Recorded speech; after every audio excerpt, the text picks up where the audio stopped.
മരിച്ചുപോയ ബാപ്പന്റെ ഓർമ്മയ്ക്ക് വേണ്ടിയിട്ട് വീടിന്റെ മുറ്റത്ത് തന്നെ ഒരു വലിയ മ്യൂസിയം പണിത മുത്തമ്പലത്തുകാരന് ഫൈസൽ ഖാനാണ് ഒന്ന് പരിചയപ്പെടുത്തുന്നത്. സ്വന്തം ബാപ്പ ജീവിതകാലത്ത് ഉപയോഗിച്ചിരുന്ന ഒരുപാട് പാട്ടുപെട്ടികൾ എവിടെ നിന്നാണോ പഴയ സാധനങ്ങൾ കിട്ടുക അതുകൂടെ കളക്ട് ചെയ്തിട്ട് ബാപ്പന്റെ ഒരു ഓർമ്മക്ക് വേണ്ടിയിട്ട് ഒരു മ്യൂസിയം പണിത് ആൾക്കാർക്ക് കേൾപ്പിച്ച് ബാപ്പനെ ഓർമ്മ. കോഴിക്കോട് കൊടുവള്ളി കാവിൽ എന്ന് പറഞ്ഞ സ്ഥലത്തുള്ള ഹുസൈൻ ഹാജിയുടെ മകനായിരുന്നു കേട്ടോ മുത്തമ്പലത്തുകാരനായ കുഞ്ഞായിൻ ഹാജി. ഇന്നത്തെ പ്രത്യേകത ഇത്തരമുള്ള ഈ ഒരു CD-യിൽ ഒരു പാട്ടുള്ളൂ. ഇന്ന് അതിന് പകരം ചെറിയൊരു CD-യിൽ ആയിരക്കണക്കിന് പാട്ടുകൾ. പിന്നെ ഇത് കറണ്ടും ബാറ്ററിയും ഇല്ലാത്ത കാലഘട്ടത്തിൽ ഹഡ്സന്റെ ആദ്യത്തെ കണ്ടുപിടുത്താണ് സംഗീതം.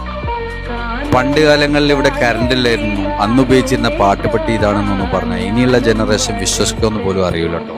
പഴയ കാലങ്ങളിലെ മനുഷ്യർ ഉപയോഗിച്ചിരുന്ന മണ്ണെണ്ണ വിളക്കുകള്, പെട്രോൾ മാക്സ്, പഴയ റേഡിയോകള്, ടേപ്പ് റിക്കാർഡുകള്, അതേപോലെ തന്നെ വീടുകളിൽ ഉപയോഗിച്ചിരുന്ന ഫോണുകള്, STD ബൂത്തിൽ ഉപയോഗിച്ചിരുന്ന ഫോണുകള്. എൻ്റെ ഉപ്പൻ്റെതാണ് ഈ മെതിയടിയൊക്കെ.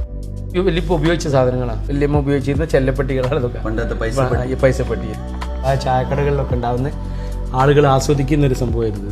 7 ബാറ്ററിയുള്ള മുമ്പത്തെ ടോർച്ചാണ്, എവറഡി ടോർച്ച് എന്നാണ് മുമ്പത്തെ ഉപയോഗിച്ചത്. ഉപ്പൻ്റെ ഒരു സ്മരണക്കായിട്ട് സൂക്ഷിച്ചു വെക്കുന്നുണ്ട്.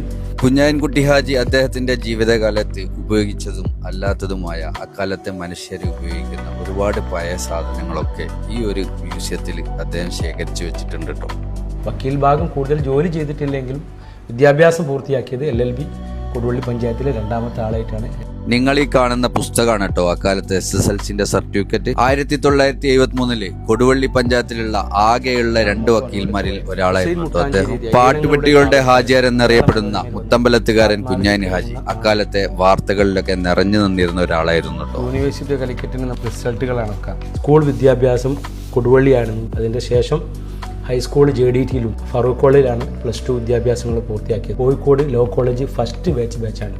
അദ്ദേഹത്തിൻ്റെ സഹപാഠി ഇന്നിപ്പോൾ ജീവിച്ചിരിക്കുന്നതിൽ പ്രസക്തനായ നമ്മുടെ മുൻ MP മുല്ലപ്പള്ളി രാമചന്ദ്രൻ ഒരേ ക്ലാസ്മേറ്റാണ്. മുൻ സുപ്രീം കോടതി judge R Basant, OT Rajan, അങ്ങനത്തെ പ്രസക്തരായ ആളുകളെ കൂടെ കോഴിക്കോട് ലോ കോളേജിൽ ഫസ്റ്റ് ബാച്ച് പഠിച്ച ആളാണ്. മുൻകാലത്ത് വളരെ പ്രസക്തിയായിരുന്നു. അതുപോലെ തന്നെ ഇപ്പം തന്നെ നിലനിൽക്കുന്ന ആളുകളുടെ മനസ്സിലുള്ള ഒരു പാട്ടാണ്.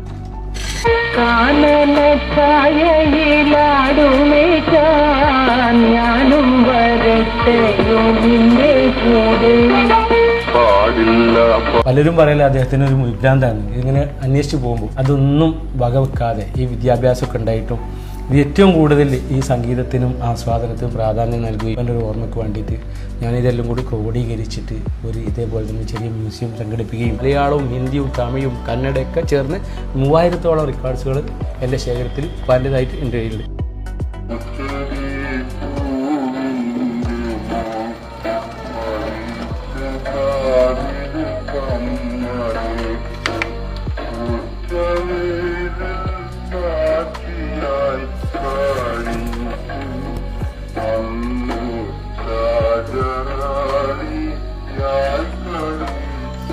ബാപ്പ മരിച്ചു കഴിഞ്ഞാൽ ജീവിതകാലത്ത് ഉപയോഗിച്ചിരുന്ന സാധനങ്ങളൊക്കെ എടുത്തു ഒഴിവാക്കുന്ന ഒരു ജനറേഷനുള്ള കാലഘട്ടത്തിൽ ഇത്രയേറെ ബാപ്പനെ സ്നേഹിച്ച് അത്രയും നല്ലൊരു മ്യൂസിയം പണിത ഈ ഒരു ഫൈസൽ ഖാക്ക് അദ്ദേഹത്തിന്റെ ജീവിതത്തിൽ ഒരിക്കലും മറക്കാൻ പറ്റാത്ത ആ മ്യൂസിയത്തിന്റെ നെടുംതൂണിൽ വെക്കാൻ പറ്റിയ അടിപൊളിയായിട്ടുള്ള ഒരു ചിത്രം കൂടെ വരച്ചു നൽകിയിട്ടാണ് കേട്ടോ ഞാൻ അവിടെ നിന്ന് ഇറങ്ങിയത്.